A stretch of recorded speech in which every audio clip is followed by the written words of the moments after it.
A lot of you asked me to talk about how can we make sex more exciting if we're married. So I'm going to give you 7 tips for that. The first one is to get all the electronics out of your bedroom.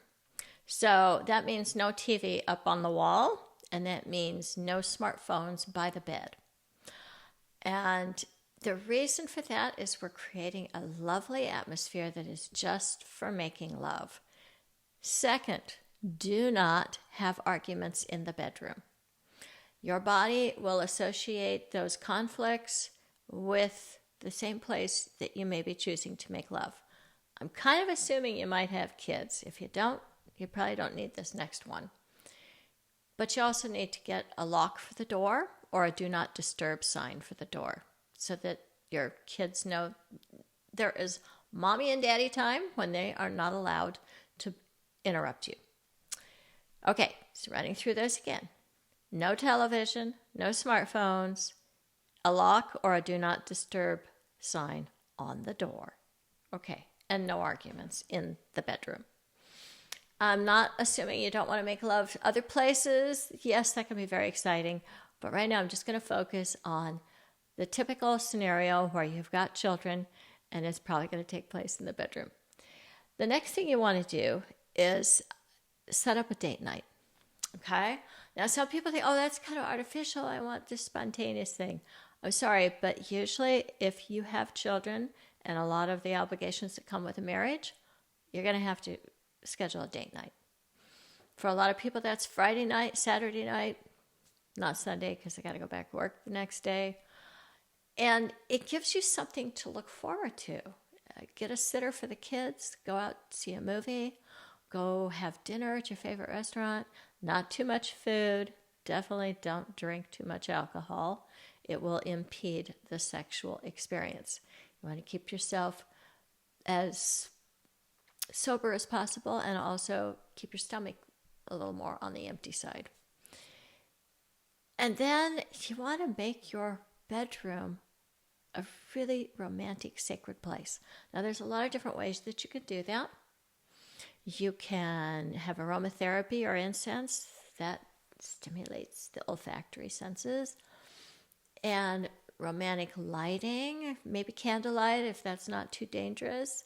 Or you can get some of the electronic candles, which are really nice too. Or just some sweet little lights that you would put around that really have a subdued romantic effect. And you can also get something called a Venus mat. I highly recommend those. My friend Jules Casadesis makes those, and they are beautiful. What's a Venus mat? That catches all of your bodily fluids. So you don't have to worry about what is going to happen with the sheets or the bed. You just put that beautiful Venus mat on there, and it makes for a very romantic, inviting playground for the two of you. I am kind of speaking to heterosexual monogamy right now. If that's not you and you're married and you're inviting other people into the bedroom, that's fine too. But something tells me you don't need a lot of tips in how to make sex exciting after marriage. So I'm kind of talking to other people at this point. Okay, so we have got no electronics or arguments in the bedroom. We have got a lock or a do not disturb sign on the door. We have got a Venus mat for bodily fluids, romantic lighting, something that smells really good. You can also add romantic music, but don't make it overpowering. We want to create an intimate connection, which is about the sounds the two of you are going to make when you get together. And I'm going to throw one in here that most people don't talk about, and that's exercise. Exercise not only firms up our bodies and makes them more sexy, but it boosts our testosterone levels, and both males and females need testosterone in order to have a sex drive.